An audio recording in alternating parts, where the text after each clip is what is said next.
Well, y'all, I tell you what happened. I come home the other day, and something happened to every one of my guns, and I don't know what. I loaned one to Leonard, but he went and killed somebody, and the police won't give it back to me. I dropped one in the river whenever I was fishing one time. Lost one when I was squirrel hunting one time. But I don't know what happened to them.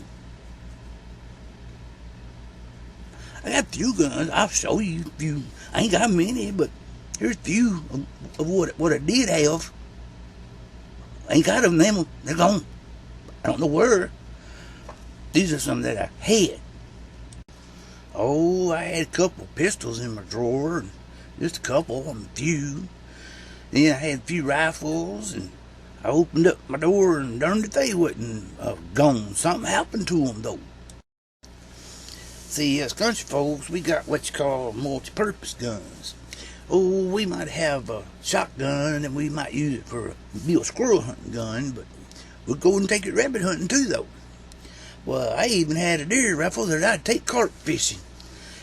Didn't even have to dress them once you shoot them, just pop the skin right off of them. Like I say, multi-purpose guns.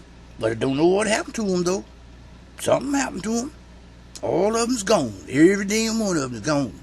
But I don't know what happened to them, though. Let me go and look for some more. Well, I had a few of them on the kitchen table. I went in there, and darn if they wasn't gone, but I don't know what happened to them. Well, there ain't no telling what happened to them guns. But anyway, today I want to talk about them damn Democrats. I want to talk about a woman named Sheila Jackson Lee and the shit she's stirring up on us. Talking about losing our Second Amendment. Here we go. We're about to lose it. Don't take our guns from us. I done lost my guns. Something happened to every one of them. I don't know what went with them. But listen to this woman here. Her name's Sheila Jackson Lee. Here's a picture of her. Well, you ain't gonna believe what she wants to do about our guns. She wants us to register every single one of them in purpose and come and interview us about them. Now, ain't that something? Texas Congresswoman Sheila Jackson Lee is now demanding psychological evaluations for every gun owner. Her plan would require interviews with, quote, the spouse of the individual, any former spouse of the individual, and at least two other persons who are a member of the family of or an associate of the individual to further determine the state of the mental, emotional, and relational stability of the individual in relation to firearms. Wait a minute. I don't need her around here. I'll never see a gun again. They won't let me ever have none of my guns. I mean, if I ever could find them again, that is. Well, if they go and talk to my ex-wife, well, like I said, they'll have to put me in jail because I done shot her with a BB gun because she hit me in the head with a rock one time. So they won't let me ever shoot a gun again. No, hell no, don't get her up in here. And there would, of course, be an $800 processing fee. $800 processing fee?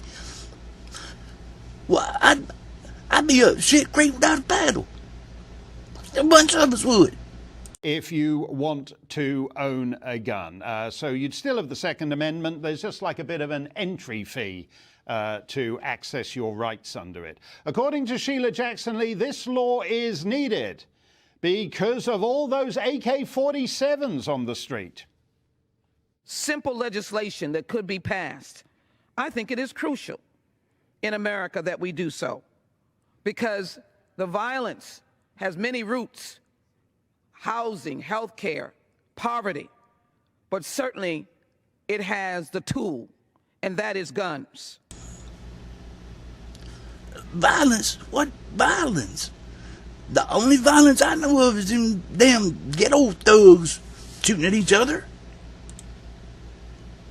What violence you talking about, woman? That is automatic weapons, like AK-47s and others more sophisticated. Lord goodness, she's going to stir up a hornet's nest for sure. And family, if she's going to have to interview your family, my goodness, me and my family, we used to shoot at each other just to see who could get the closest. That was sort of fun even. But you don't need to be going there and talking to none of them. Oh, hell, ain't no telling what they might say. They're crazy. More than me. My goodness. She don't know what she's talking about. Listen to her talking about these guns. Hold on a minute. I've held an AR-15 in my hand. I wish I had it. It is as heavy as 10 boxes that you might be moving. What? It is as heavy as 10 boxes that you might be moving. 10 boxes of what? Mine don't weigh but about maybe 7 or 8 pounds. I mean, whenever I had one, it didn't weigh but 7 or 8 pounds. Good Lord. Now see there, she don't know what she's talking about. Goodness. A young'un could fire that kind of gun. I'm pretty sure here, look at this little 7-year-old girl can do it, and she's worried about 10 boxes.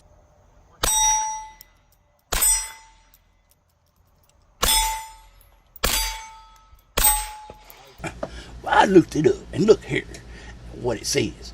You know what? She's stupid. You know what she needs?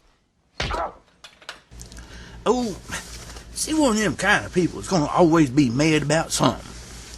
Damn. She got mad one time because she didn't get to sit in first class on the airplane. Pulled the race car, got to bitching about it. Well, they went up there and made this white woman get up and give her seat because she was hollering racist. Now, that ain't right. That sounds racist right there. She got mad one time and pissed a bitch about it because hurricanes didn't have enough black names. A hurricane. It's named after too many white people. Well, are we supposed to name them Hurricane LaQuisha? Maybe LaQuifa? LaQuansha? Hurricane Shanae. Shanae. Hurricane Shanae. Yeah, that'd be a good hurricane name for her. She go to pulling all this shit there on us and us poor people. Well, we're going to be, like I said, shit out of luck. Because there goes my stimulus check. I ain't going to have no money after I get through paying all them fees. And by the time you go buy a gun and get your ammunition and get your carry permit, and then you got to pay an $800 fee and all of that, the FBI's going to be at your house and asking all your family questions and everything. That ain't cool. That's more redneck than I am. Don't be doing that shit to me. Good Lord. That's ridiculous.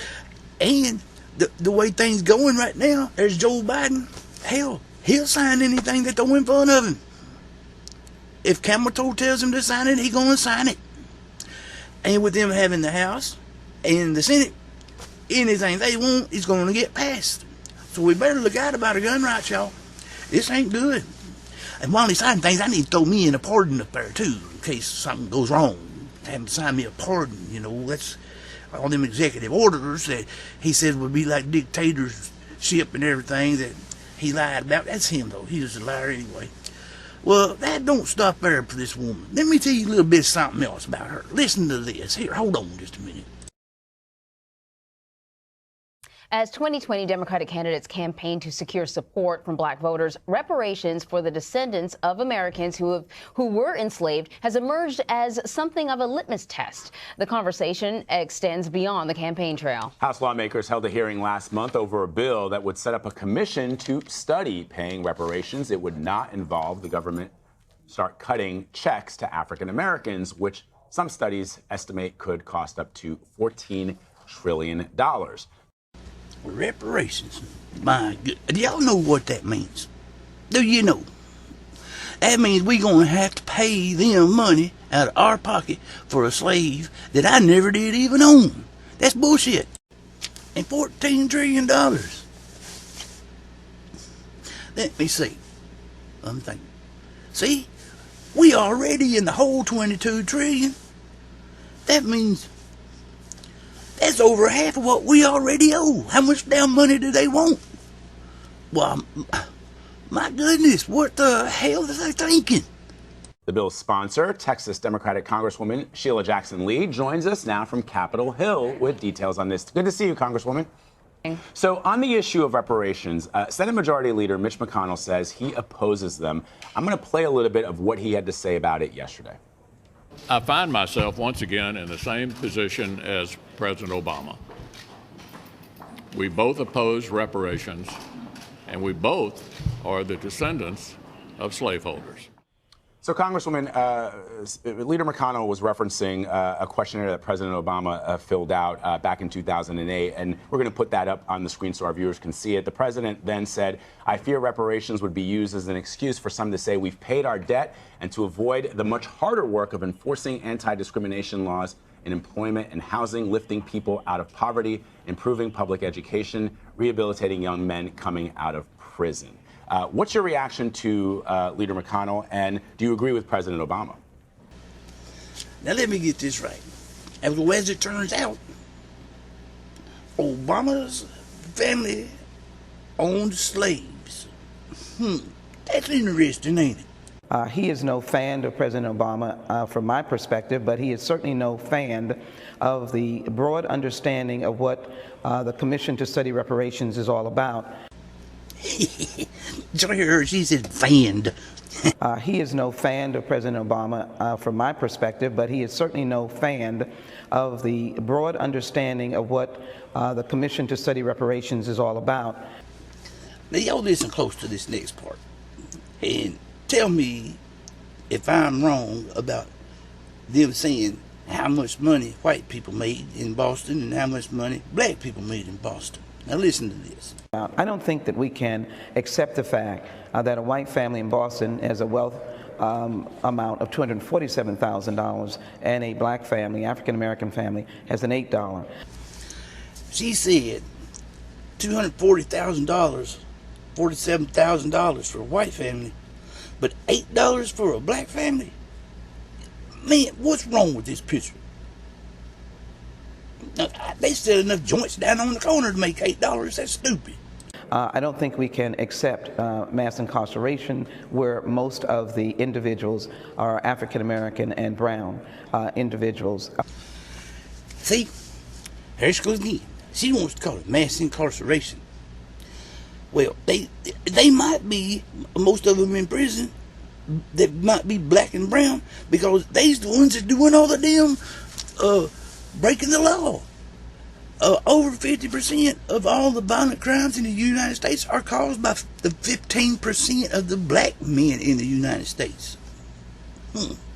She don't count that shit though, does she? No. I heard that a county, Montgomery County, had a 19% population of African Americans, and that the most of the police arrests were African Americans in a county where African Americans were only 19% of the population. They may be 19% of them black, but they committing more than 19% of the damn crimes there. The disparities in housing, the economy, healthcare, education, the wealth disparity, as I mentioned, and as well the disparities in criminal justice, mass incarceration.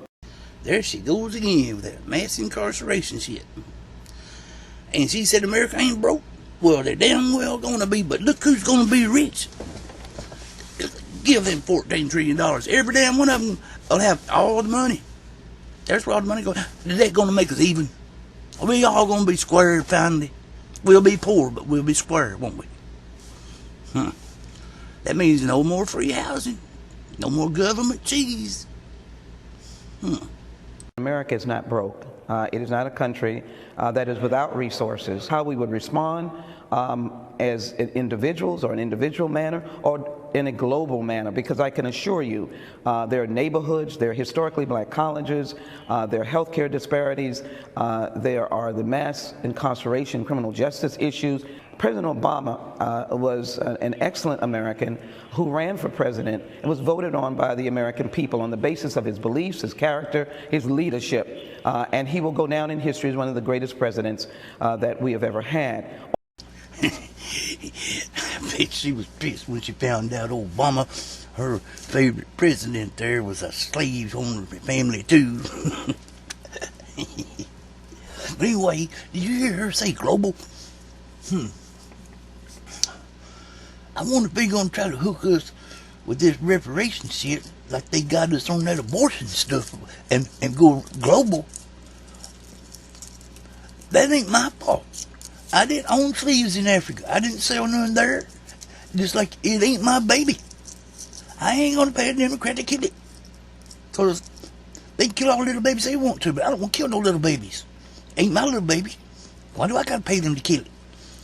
I didn't sell no slaves. How come I got to pay them for it? Well, that's what's going on, people. I'm telling you, they're after our Second Amendment. We need to stop that.